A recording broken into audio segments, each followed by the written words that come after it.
Sixers fans, here's the deal. I literally just made a video 10 minutes long.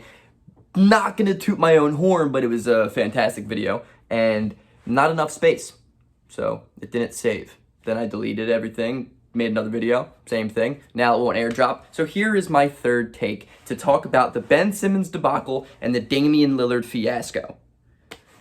That's solid word choice right there. I know. I really want to talk about patience. I really want to talk about what's going on right now. I want to talk about how this morning I saw a thing that came out from Philadelphia sports that said the Sixers care less about trading Ben Simmons and care more about acquiring Damian Lillard. What does that mean? Let's get into it. Like the video, subscribe to the channel, please. I mean, this is the third time making this exact same video. If I didn't care about you guys, I would have just not made a video today, but I care.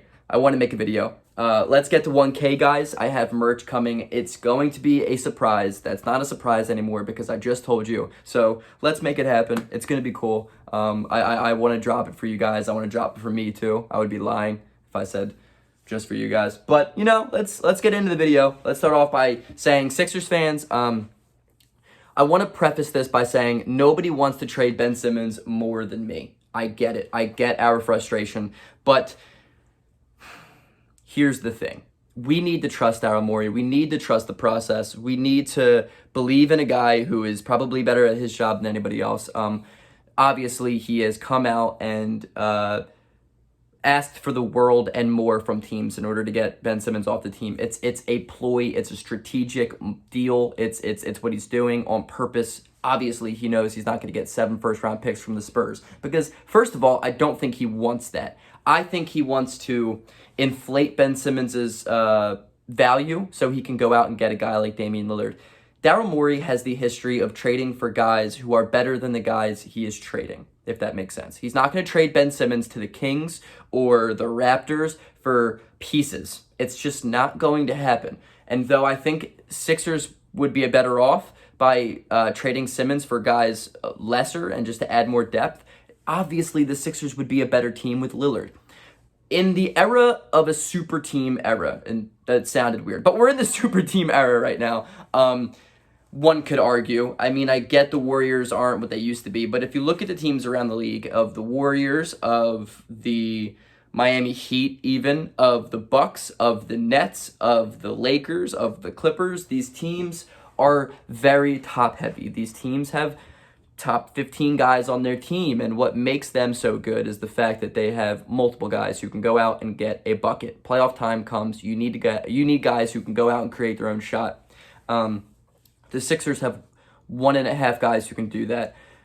What's most important, I think, is, listen, I would trade everything for Damian Lillard. I would trade everything for Lillard because he's a top 10 player in the NBA, arguably, and one could argue the same for Joel Embiid. And I think instantly the Sixers would become a top 2, top 3 team in the Eastern Conference if Damian Lillard and Embiid are on the same team, no matter how bad our depth is. And you need to trade Ben Simmons for that. The last thing the Sixers want is to trade Ben Simmons before the season starts for a couple pieces like DeJounte Murray or a Fred VanVleet or a couple first-round picks or a Tyrese Halliburton, and then 2 weeks later you hear Damian Lillard wants out of Portland. That would be the worst-case scenario because at that point there's nothing to trade to get him. I like this patient move by the Sixers, and there are 2 ways this can happen. 1, Ben Simmons starts the season with the Philadelphia 76ers, and he actually shows improvement. He is aggressive because he wants the hell out of Philadelphia. He wants to get traded, so he works and he tries to get his value up, and he plays better. He's a little bit more aggressive. Maybe he's shooting some mid-range jump shots, though this possibility A is probably not likely. Then there is possibility B. Possibility B is the fact that Ben Simmons will play exactly like he did in the playoff series against the Hawks, and that is the worst case scenario. The worst case scenario is Simmons continues to just let his trade value completely go to the shitter, and the Sixers soon realize there's nothing they can do with him because teams will not value him at the price that he is being paid right now, and that would be detrimental to the team.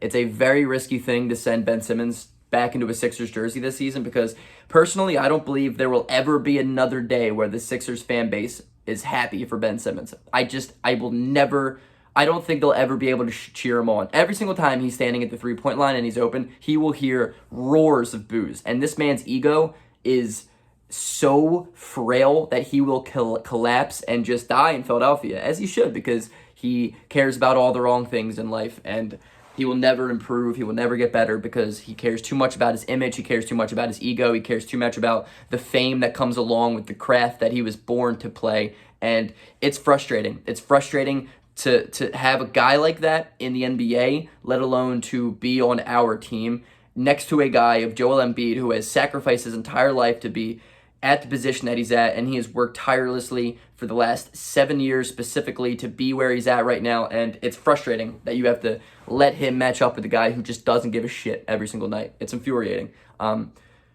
So personally, I would love to see Ben Simmons get traded, obviously, but I think the best case scenario is to let the season start out, maybe, watch Portland underachieve and underperform, as I think they should and they will, because Portland did absolutely nothing this offseason. I mean, that's what makes me so optimistic still, is the fact that Lillard is pissed at the Blazers for just going out and getting what?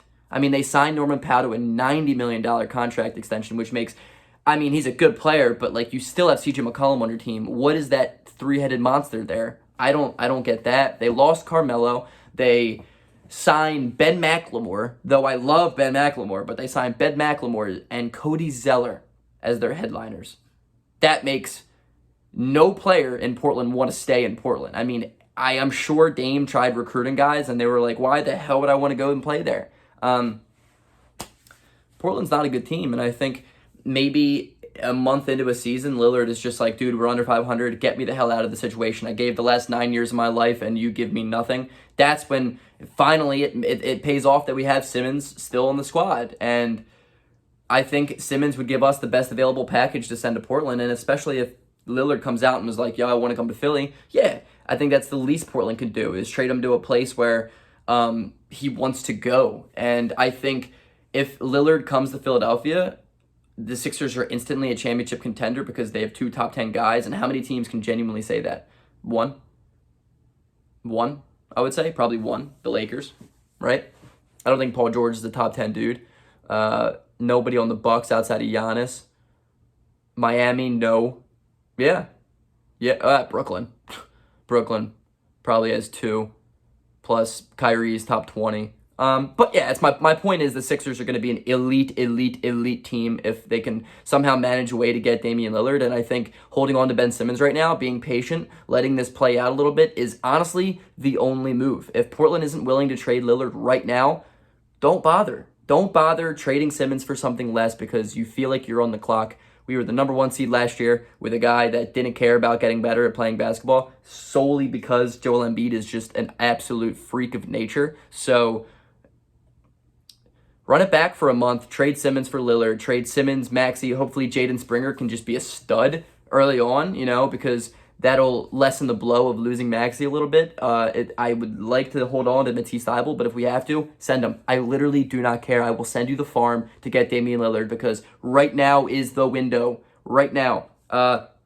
Then comes along Bradley Beal and Zach LaVine. There are a lot of things going on right now in Chicago. I've read that Chicago is unwilling to re-sign LaVine to a max extension, which to me is just asinine. I don't understand that at all. But if they're not willing to re-sign him, then that's a good plan B. And I think the same is with Bradley Beal. If Bradley Beal is just like, dude, we're not winning. And though I think the Wizards have gotten much better this offseason, I think Dinwiddie is an upgrade from Russell Westbrook. I think Westbrook's a better player overall, but I think Dinwiddie's a way better fit in Washington. I love the pickup of Daniel Gafford last midseason.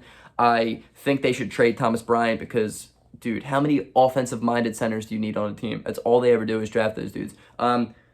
I liked what they did in the draft. I think Corey Kispert was a good pick for Bradley Beal. I think Denny Avdia has potential somewhere locked in him. I don't know. I liked the Montrezl Harrell. I liked Kyle Kuzma, strangely. I think Kuzma's in a pretty decent situation to be good. I like that Westbrook deal a lot for their end. So I think the Wizards are a better team. I think the Wizards have a chance to be like a 6 seed. But if not, if they continue to just look bad, Bradley Beal is going to be like, dude, I've given you everything, I just get me out of here. Though I would like to say before I end this video, The Sixers will never beat the Washington Wizards again because they have the two greatest Sixers killers ever on the same backcourt. I mean, Dinwiddie and Bradley Beal are going to be putting up 120 points a night against the Sixers alone, just by themselves. 60 and 60 pieces every night.